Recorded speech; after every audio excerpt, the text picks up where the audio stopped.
Nagustuhan ako ng isang engkanto at binabantayan araw-araw ng buhay ko. Dahil dito ay, Dear A.T. Vine, ako si Juan. Ang kwentong ito ay hango sa aking karanasan noong ako ay binata pa sa aming probinsya at kabukiran. Ako ngayon ay 67 years old na. Naaalala ko pa ng lubusan ng araw na iyon, tila kahapon lamang kahit ilang taon na ang nakalilipas.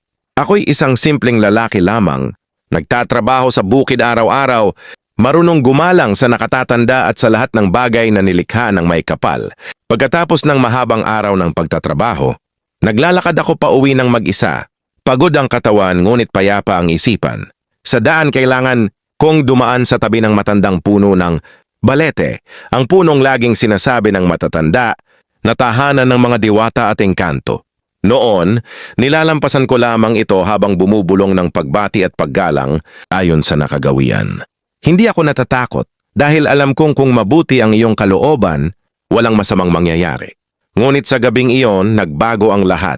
Habang nagpapahinga ako sandali sa ilalim ng lilim ng puno, biglang bumigat ang hangin at napaligiran ako ng banayad at mabangong simoy, amoy ng mga bulaklak na hindi ko pa naamoy kailanman. Kumislap ang liwanag mula sa mga ugat at dahon, at mula rito ay lumabas ang isang babae na tila hindi galing sa ating mundo. Siya ay isang engkanto, isang diwata. Ang kanyang kagandahan ay hindi kayang ilarawan ng anumang salita.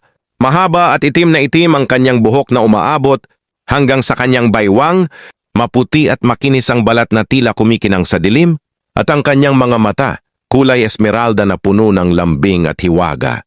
Nakasuot siya ng damit na gawa sa pinong hibla at mga sariwang dahon at bulaklak, at sa bawat hakbang niya ay may maliliit na bulaklak na biglang tumutubo sa kanyang dinadaanan.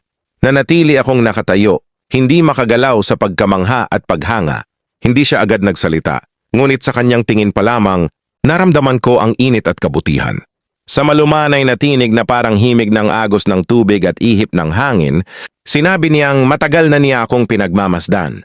Nakita niya kung paano ko inaalagaan ang lupang aking sinasaka, kung paano ko iniiwasang makasakit ng anumang nilalang, at kung paano ako tumutulong sa aking kapwa nang walang hinihintay na kapalit.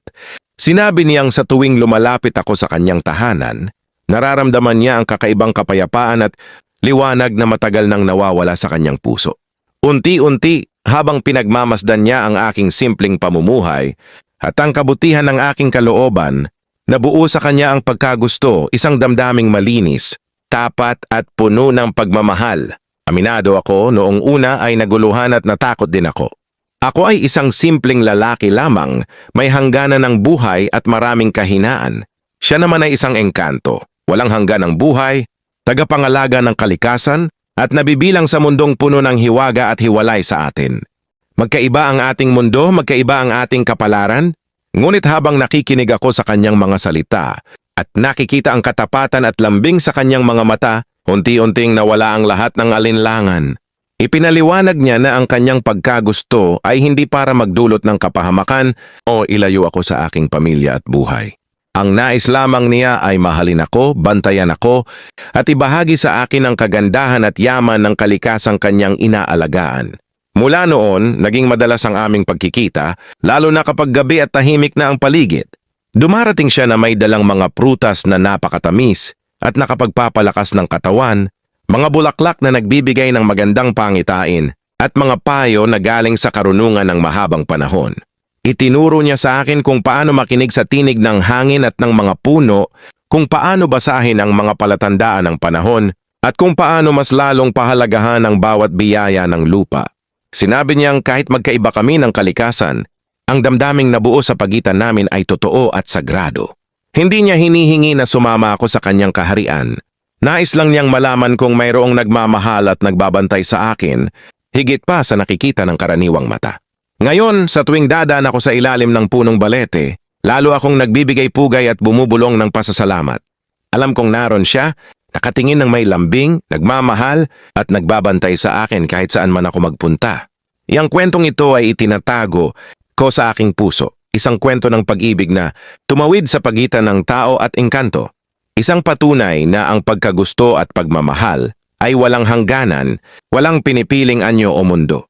Ako ay simpleng lalaki lamang, ngunit pinagpala ako dahil nahulog sa akin ang isang magandang diwata. At sa kanya naman, natutunan kong pahalagahan at mahalin ang hiwaga at kabutihan ng mundong kanyang kinabibilangan.